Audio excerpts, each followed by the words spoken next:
قربانی کا ارادہ رکھنے والے کے لیے کیا کچھ ممنوع ہے؟ الحمدللہ والصلاة والسلام علی رسول اللہ۔ سوال کیا گیا ہے، حاجی کے علاوہ دوسرے مسلمانوں پر عشرہ ذو الحجہ میں کیا کچھ کرنا واجب ہے؟ یعنی کیا قربانی کرنے سے قبل ناخن اور بال کاٹنے اور مہندی لگانی اور نیا لباس پہننا جائز نہیں ہے؟ رہنمائی فرما دیں۔ الجواب بعون الوہاب۔ جب ذوالحجہ کا چاند نظر آ جائے تو جو شخص قربانی کرنے کا ارادہ رکھتا ہو اس کے لیے اپنے جسم کے بال اور ناخن کاٹنے یا پھر جلد کاٹنا حرام ہے، لیکن اس کے لیے نیا لباس زیب تن کرنا اور مہندی لگانا اور اسی طرح خوشبو لگانا یا پھر بیوی سے جماع اور مباشرت کرنا حرام نہیں ہے۔ یہ حکم صرف اس شخص کے لیے ہے جو شخص قربانی کرنا چاہتا ہے، اس کے اہل خانہ کے باقی افراد کے لیے نہیں، اور جسے قربانی کرنے کا وکیل بنایا گیا ہے اس کے لیے بھی یہ حکم نہیں ہے، چنانچہ اس کی بیوی اور بچوں اور وکیل پر یہ اشیاء حرام نہیں۔ اس حکم میں عورت اور مرد دونوں برابر ہیں، اس لیے اگر عورت اپنی جانب سے قربانی کرنے کا ارادہ رکھتی ہو، چاہے وہ شادی شدہ ہو یا شادی شدہ نہ ہو، تو عمومی نصوص کی بنا پر اس کے لیے اپنے بال اور ناخن کاٹنے منع ہیں، اور اسے احرام کا نام نہیں دیا جا سکتا، کیونکہ احرام تو صرف حج یا عمرہ کے لیے ہوتا ہے، اور پھر محرم شخص احرام کی چادریں زیب تن کرتا ہے، اور اس کے لیے خوشبو کا استعمال اور بیوی سے جماع کرنا اور شکار کرنا جائز نہیں۔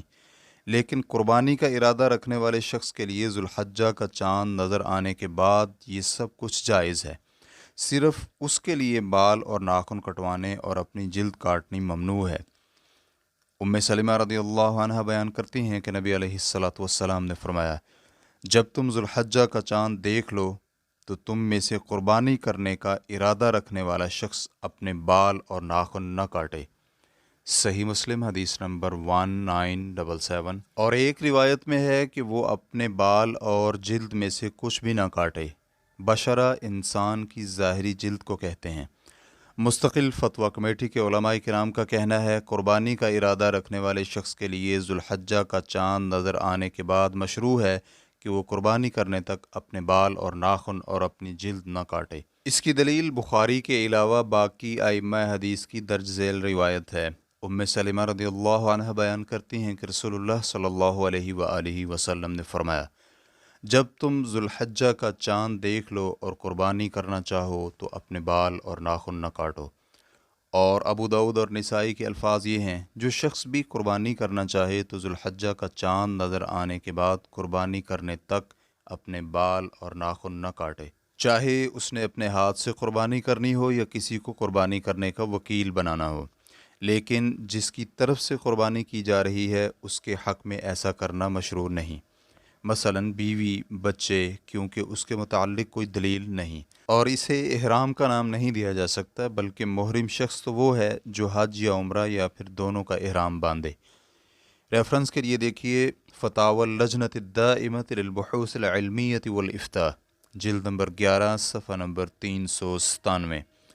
مستقل فتویٰ کمیٹی کے علماء سے درج ذیل سوال کیا گیا، حدیث میں ہے کہ جو شخص قربانی کرنا چاہے یہ اس کی جانب سے قربانی کی جائے تو وہ ذوالحجہ کا چاند نظر آنے سے لے کر قربانی کرنے تک اپنے بال اور ناخن اور اپنی جلد نہ کاٹے۔ کیا یہ ممانعت سارے گھر والوں میں چھوٹے سے لے کر بڑے تک کے لیے ہے یا کہ صرف بڑے کے لیے ہے، چھوٹے کے لیے نہیں؟ کمیٹی کے علماء کرام کا جواب تھا، ہمارے علم میں نہیں کہ حدیث کے الفاظ یہی ہیں جو سائل نے بیان کیے ہیں، بلکہ ہم تو یہ جانتے ہیں کہ امام بخاری رحمہ اللہ کے علاوہ باقی ائمہ نے جو حدیث روایت کی ہے اس کے الفاظ درج ذیل ہیں۔ ام سلمہ رضی اللہ عنہ بیان کرتی ہیں کہ رسول اللہ صلی اللہ علیہ وآلہ وسلم نے فرمایا، جب تم ذوالحجہ کا چاند دیکھ لو اور تم میں سے کوئی شخص قربانی کرنا چاہے تو وہ اپنے بال اور ناخن نہ کاٹے۔ اور ابو داؤد کے الفاظ یہ ہیں اور مسلم اور نسائی کے بھی یہی ہیں، جس شخص کے پاس قربانی کا جانور ہو اور وہ اس کی قربانی کرنا چاہتا ہو تو ذوالحجہ کا چاند نظر آنے کے بعد قربانی کرنے تک وہ اپنے بال اور ناخن اور اپنی جلد نہ کٹوائے،